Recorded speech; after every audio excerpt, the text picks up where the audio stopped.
Assalamu alaikum, dear 10th class. I hope you are all fine and God bless you all.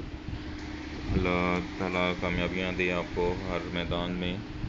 تو بیٹا آج آپ کا جو unit ہے وہ ہم نے اس ایرا سے شروع کرنا ہے. ذوالفقار علی بھٹو ایرا مین دور زمانہ. تو ان کا جو دور حکومت تھا اس میں کیا کیا تبدیلیاں ہوئیں. یہ 10th کلاس کا جو ہے یہ سیکشن یہاں سے سٹارٹ ہو رہا ہے.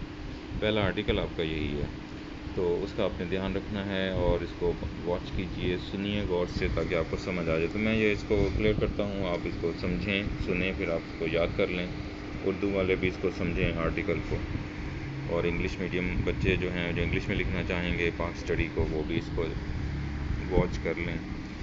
اچھا, کہیں کہیں ZA بھٹو لکھا ہوگا, یعنی وہ ان کا ایبریویٹڈ نیم ہے, یعنی ذوالفقار علی بھٹو کے نام سے ہوگا, ZA بھٹو وغیرہ. ایرا کہتے ہیں بیٹا دور کو, ایرا ماڈرن ایرا جسے ہم کہتے ہیں.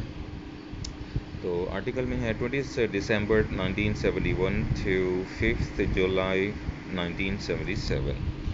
71 سے 77 کا یہ ٹینیور جو ہے, پیریڈ جو ہے, دور جو ہے, اس کے بارے میں بھٹو نے جو کچھ پریکٹیکلائز کیا تھا, پریکٹس کی تھی, یا کچھ لا اینڈ آرڈر کو مینٹین کیا تھا, یا کچھ لا پاس کیے تھے, قوانین بنائے تھے, ایفرٹس کی تھیں, وہ سارا ان کے یہاں درمیان میں بیان کیا گیا انہوں نے. تو بس اس کو آپ نے دھیان میں رکھنا ہے اور اس کو اس طرح آپ کو سمجھتے جائیے. میں پڑھتا ہوں.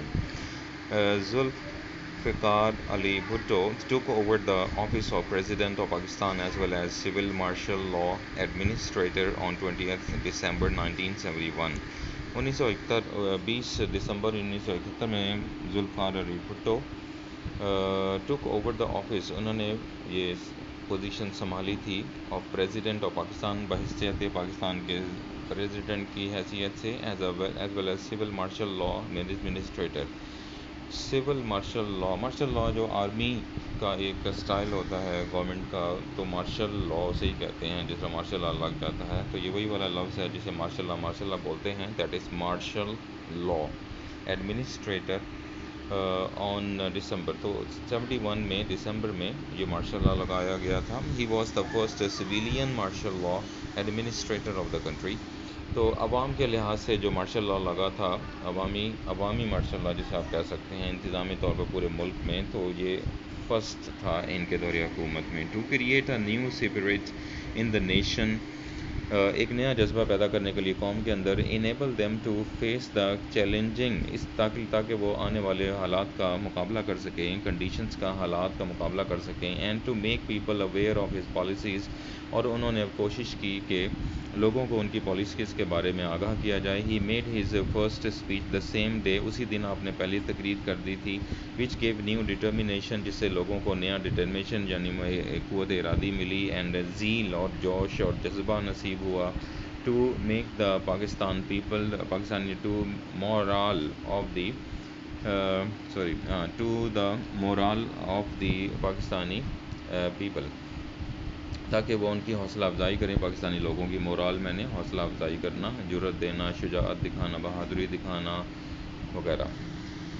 He said that the country is facing a serious crisis, انہوں نے بتایا کہ پاکستان جو ہے اس وقت برے حالات کا سامنا ہے پاکستان کو. I have taken over at a time, میں نے اس وقت یہ سنبھالی ہے پوزیشن, یعنی باغ دوڑ سنبھالی ہے پاکستان کی, کہ when the history of Pakistan has reached its turning point, جہاں پر تاریخ پاکستان ایک بڑے اہم موڑ پر پہنچ چکی ہے. I have to build a new and progressive Pakistan, مجھے پاکستان کو ایک بہت نئی شکل میں اور بڑی ترقی یافتہ شکل میں پاکستان کو پیش کرنا ہے, بنانا ہے. وچ دا قائد اعظم ڈریمز, جس کا خواب قائد اعظم نے دیکھا تھا. اٹ از مائی بلیف, یہی میرا یقین ہے, that it will definitely be done, اور ایسا ضرور ہوگا.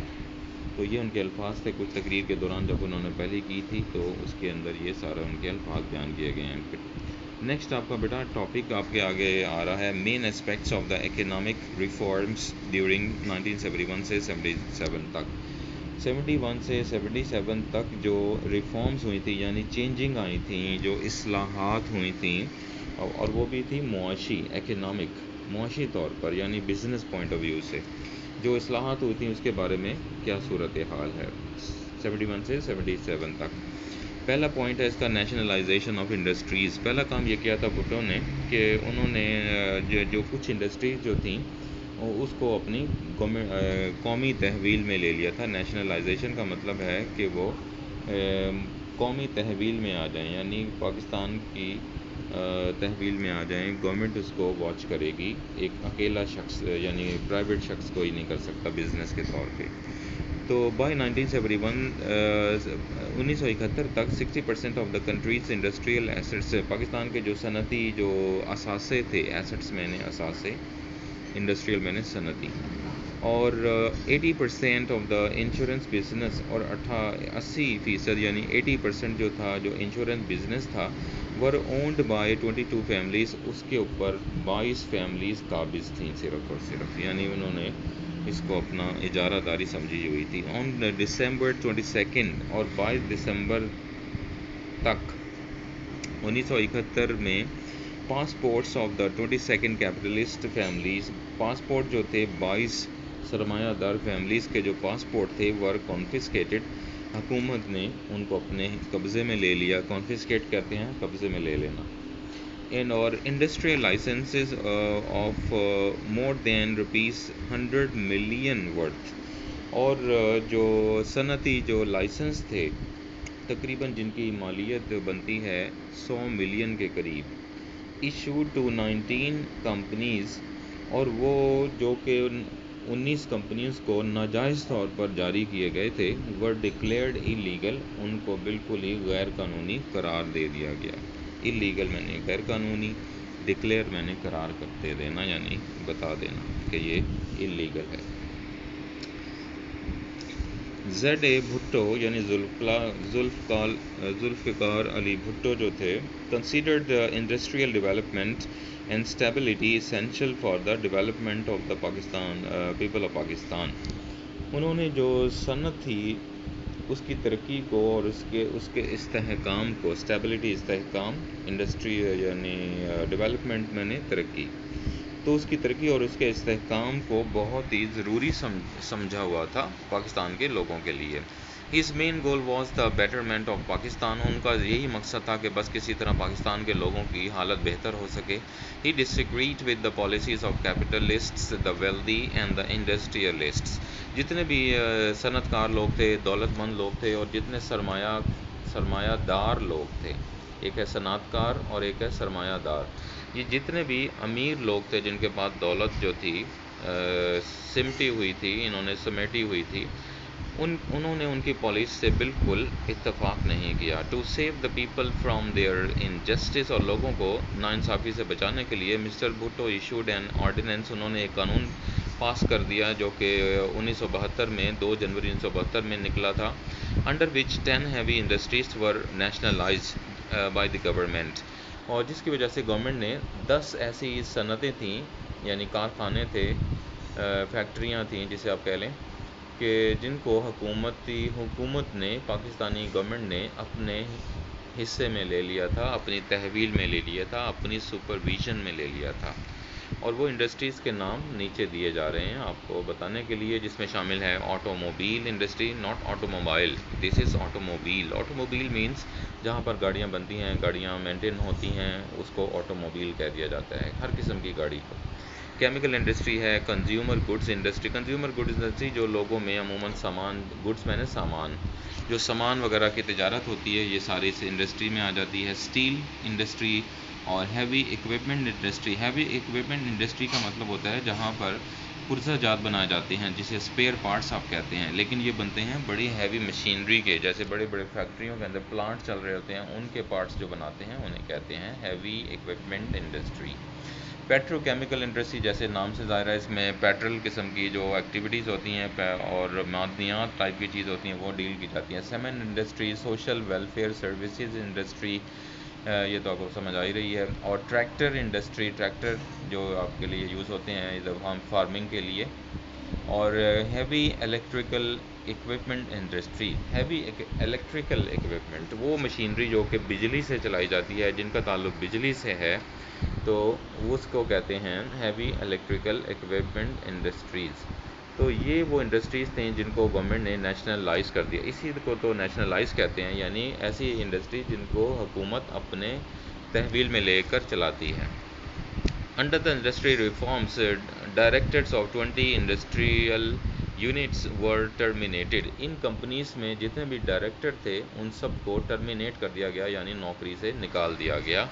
And their managing agencies were closed, اور ان کو جو جتنی بھی ایجنسیاں چلا رہی تھیں ان کو بند کر دیا گیا. اور سپریٹ مینیجنگ ڈائریکٹرز ور اپوائنٹڈ، لہٰذا ہر کمپنی کے لیے علیحدہ علیحدہ مینیجنگ جو ڈائریکٹر تھے ان کا انتخاب کیا گیا فار ایچ انڈسٹریل یونٹ کے لیے. اور in the interest of the country, اور ملکی مفاد کے لیے 11 مور انڈسٹریل یونٹس، لہٰذا 11 اور جو صنعتی یونٹ تھے وہ نیشنلائزڈ، ان کو بھی گورنمنٹ کی تحویل میں لے لیا گیا. اور 16 جنوری 1972 کو.